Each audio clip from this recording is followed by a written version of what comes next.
Hello, hello. Today we are going to talk about organizing our drive, our Google Drive to be specific. So, I wanted to start us off with the language objective. I can organize my Google Drive using visual examples, a video guide, and trying it on my own. So, what is Google Drive and why do we need to use it? So, think of Google Drive like a really, really big digital binder. When everything's organized and nice and neat, you can find things easily. When it's messy, it's like papers are falling out and things are getting dropped and you lose things and they're shuffled around. It's nearly impossible to find anything. We want to make sure that when you're using Google Drive, it's as organized as it can be so you can find things as easily as you can. Now, I know what you're thinking.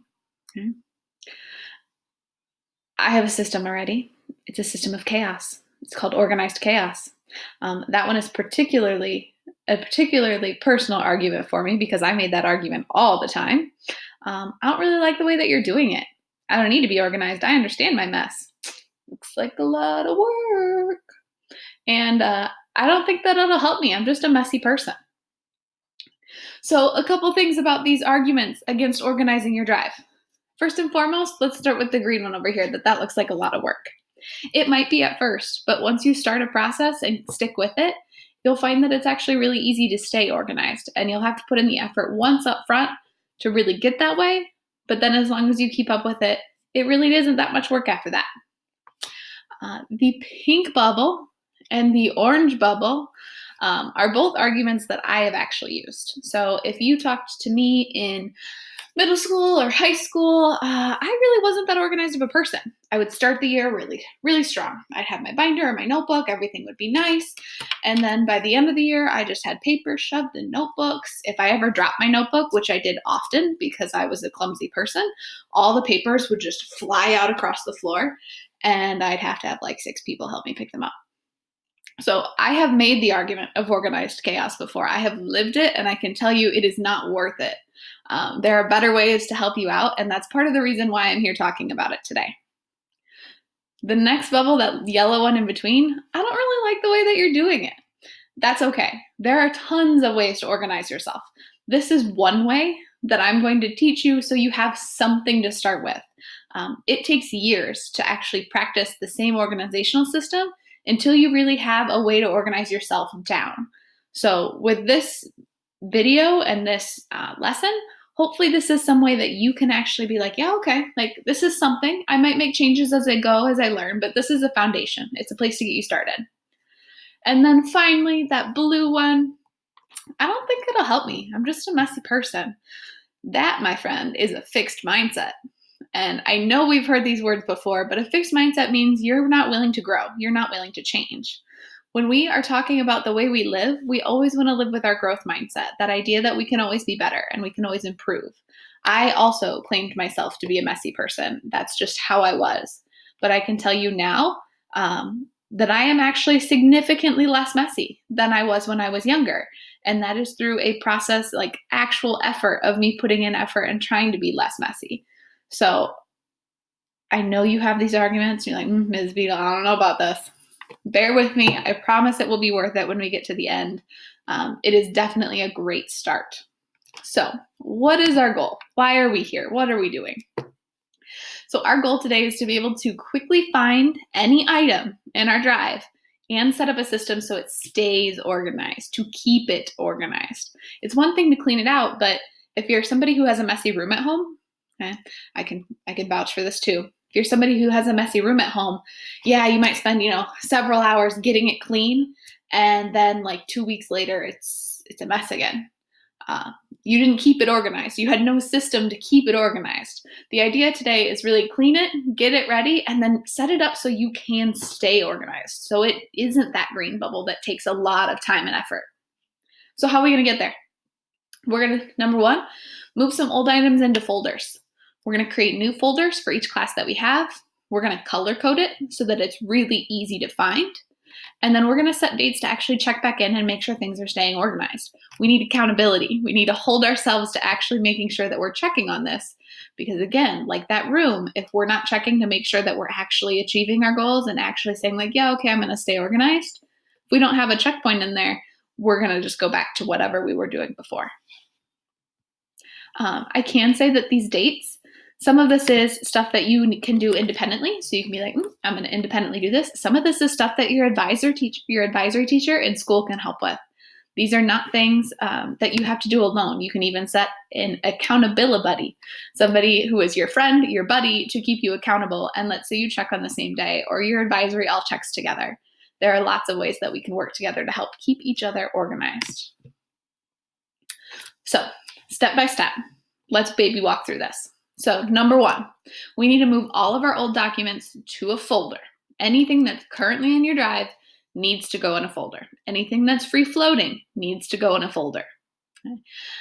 If you are coming out of elementary school, you can take everything in your drive, put it in a folder that says elementary school. If you are coming out of like 6th or 7th or 8th grade even, you can go ahead and you can take whatever you have, put it in. If you have never done this, put it in a folder that says middle school. If you know where your work is and you're like, oh, this was all 7th grade, you can sort it by grade. That's okay. So that's step number one. I can show you really quick on my screen. Let's go to Drive. Okay. And I can tell you right now, my drive is messy. I'm doing this process with you. I am trying to get organized with you. This is something we can, almost everyone can be a little better at.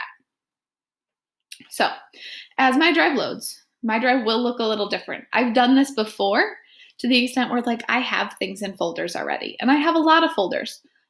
Mind you, I have also been teaching for 5 years now in different subjects. So I have more folders than you will probably need, and that's a-okay. So let's look at this first one here. Speed and acceleration.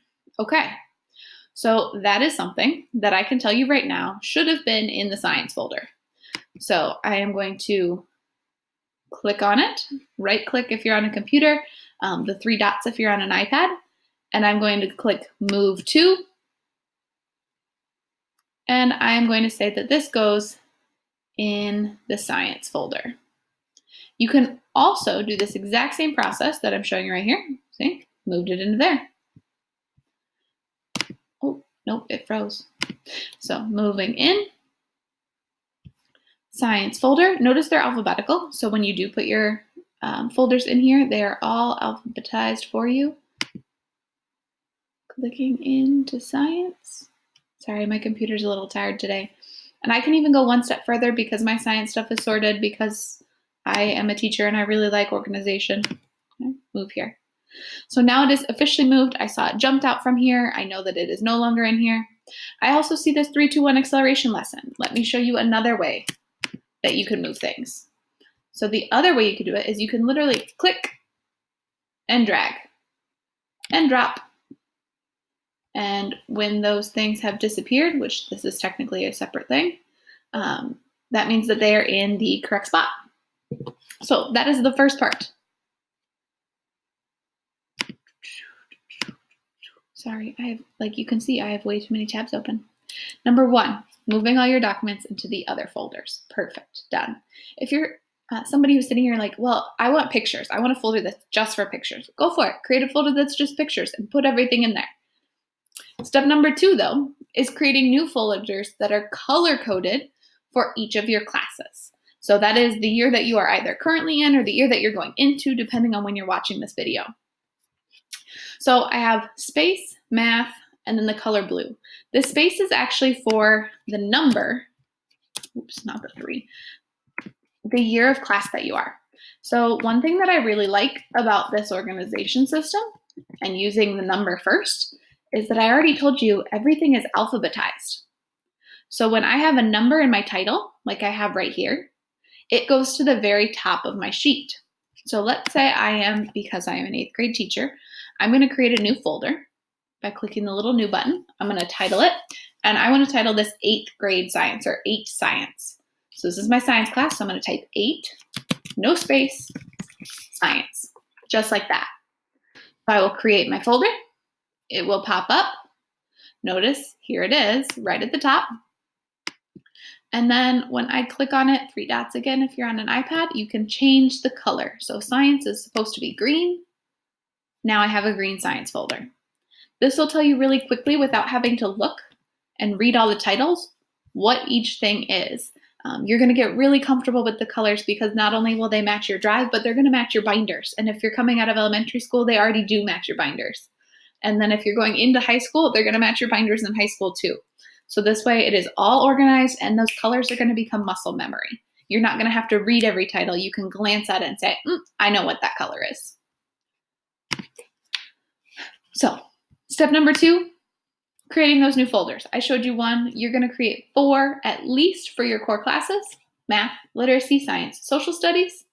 And then if you would like to start creating them for your electives, you're welcome to. The idea is that they are not going to be red, blue, green, or yellow. So that is step number 2. Step number 3 is learning how to move things in our drive when we make a new document. So it's really easy to come back in here and sort everything out and click and drag like we need to. But let's take a shortcut.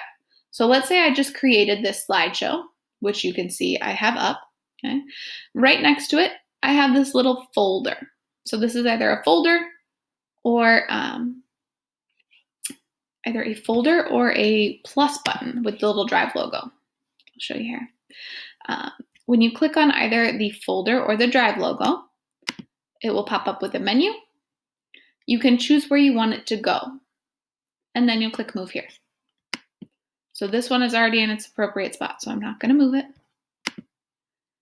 And then the last thing is obviously setting that date to clean. Those are our 4 step-by-steps for this process. If you are watching this video with a class, talk to your teachers, talk to your classmates about when you're going to set this up. If you're doing this kind of independently, set a date for yourself and go back and check it. One more thing before I give you application time is I want to talk about advanced mode. I know that you guys are up for the challenge. Let's make Google Classroom work for you. So Google Classroom does this thing where it already makes a folder for every class that you're in. But why not make it so that we can, have it organized where it's supposed to, so we don't have to click and drag every doc when we use it, right? So if we go into Google Drive, Google Classroom automatically creates a folder for you. It'll all start with one folder called Classroom. Within that, you'll see all of the Google Classrooms that you have ever had and that you have ever joined. All of yours should be like this, where there's no little shared person icon on it. And when you get to that point, this is a class that I was a student in. So let's take this and let's move it. So I can move it in here, and I know that this was a literacy class. I was a student in that classroom. So I am going to take it. Okay, here's our hiccup. Notice how we're still in the classroom folder. I can't see my literacy folder. It's not here. So first thing I have to do is hit back until it says My Drive. When it says My Drive, I know I'm in the right spot. And then from here, I'm going to go down till I see literacy, and I'm going to say move. Just like that, that folder's done for you. So now anytime your teacher creates a document in Google Classroom, that's your work, either one that they create or one that they share with you, it will automatically go to the correct classes folder. If you're watching this in the summer, please know that you probably can't do this already unless you're going to try with this as a summer school class and you're going to move our summer school class in. By all means, go for it. Create a summer school folder. But yeah, this is something once the year gets going, take the time to do this. It'll take maybe 5 minutes and it'll automatically put all of your docs in a place that you know you can access. Because then when your teacher says, please pull up this document, you're going to know exactly where to go. That was a lot. That was a lot to go through. So now it's time for application. So now is the chance where you get to try it. I'm going to stop talking. This slide is up for you. These are posted for you. These are your 4 steps of things that you should work on. If you are up for that challenge, which I encourage you all to do it, because why not work smarter instead of harder? Especially if you're somebody who is not a super organized person to begin with. Okay. This is the time to try. Give it a shot, and good luck. I'll see you guys in the next one.